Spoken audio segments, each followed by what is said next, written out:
What would you say if I told you that the greatest painter of the Dutch Golden Age preferred ugliness to beauty? One of the greatest storytellers in the history of art, Rembrandt van Rijn favored uncompromising realism. Known as a painter of light and shade, he possessed the exceptional ability to render people in their various moods and dramatic appearances. Hi, my name is Alain Arbois, and today I'm going to talk about the artist Rembrandt van Rijn. To begin, I will discuss his early life, then I will discuss his artistic career. Let's begin with his early life. His early life can be divided between his childhood and his teenage years. Let's begin with his childhood. According to the National Gallery of Art, he was born on July 15, 1606 in Leiden, Netherlands. The son of a corn miller and a baker's daughter, the eighth of at least 10 children. He comes from a prosperous family. As the youngest son, he wasn't expected to carry on the family business. At the age of 7, he was sent to Leiden Latin School, where he attended for roughly 7 years. Let's talk about his teenage years. At the age of 14, he enrolled at the University of Leiden. He left only after a few months to become a painter. In 1620, he began learning the fundamentals of painting under a Leiden painter named Jacob Isaacs van Zwanenburg for 3 years. In 1624, his father sent him to Amsterdam, where he studied under the famous historical painter Peter Lasman for the last 6 months. As you can see, Rembrandt didn't discover his passion of art until he was in his teenage years. But let's see how much better he gets with the start of his artistic career. The beginning of Rembrandt's artistic career started when he opened a studio in Leiden in 1625.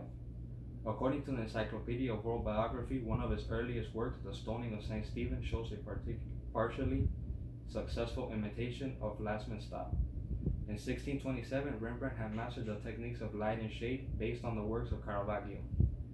In 1628, he made his first etchings. In 1629, he created the Judas Repentant and the Artist in the Studio, among other notable works. Rembrandt moved back to Amsterdam in 1632. He stayed with an art dealer named Hendrik van Uyenburg. It was there he met Hendrik's cousin, Saskia van Uyenburg, the daughter of a wealthy mayor. They married shortly after in 1634. Rembrandt's rise to fame came in the 1630s. In 1632, he painted a group portrait called The Anatomy Lesson of Dr. Tulp, which brought him boundless recognition. That same year, he became a Burgess of Amsterdam and a member of the local Guild of Painters. According to the arthistory.org, throughout the 1630s, Rembrandt produced at least 65 commissioned portraits. He had a vast collection of works of art and antiquities from foreign places to use in his own paintings and etchings. In 1639, he purchased a large house in Amsterdam for a considerable amount of money, creating a debt that would eventually figure into his financial troubles. Rembrandt and Saskia had 4 children throughout their marriage, but only Titus, born in 1641, survived past infancy. Saskia died in 1642 after a long battle with tuberculosis. Soon after, he hired Gertrude Dirks as a nurse for Titus and began a relationship with her. In 1643, he painted The Night's Watch, one of his largest and most famous group portrait paintings. In 1645, he finished the 100 guilder print, which was one of his most renowned etchings. Life became more unsettled for Rembrandt during the mid-1640s. In 1648, he dismissed Gertrude from his service. Gertrude would later charge him with breach of promise after not marrying her, and she was awarded with an alimony of 200 guilders per year. Rembrandt would later have her committed after learning that she pawned jewelry that had once belonged to Saskia. In 1649, Rembrandt began a relationship with his maid, Hendrik Stoffels. In 1654, they had a daughter named Cornelia. While considered wed under common law, Rembrandt couldn't marry Hendrik for fear of losing access to a trust fund that Saskia had set up for Titus. Rembrandt faced financial ruin in the 1650s and 1660s. He was forced to declare for insolvency in 1656. Similar to bankruptcy, but without the jail time. His estate, including his vast collection of antiquities, were auctioned off in 1657.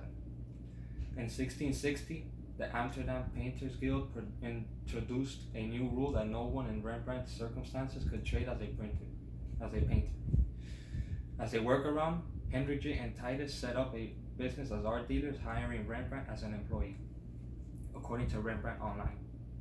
In 1662, he painted a group portrait sampling officials of the Drapers Guild. According to the Encyclopedia of World Biography, in 1662, he finished 2 beautiful portraits Man with a magnifying glass and Lady with a pink, that are said to have few peers in the realm of art. In 1663, his wife Henriette died. His son Titus died in September 1668, only 6 months after getting married. Despite being alone, he continued to paint. His last self-portrait is dated in 1666. When he died on October 4th, 1669, a painting, Simeon with the Christ child in the temple, was left unfinished. He was buried in Westkirk, Amsterdam, next to Henriette and Titus.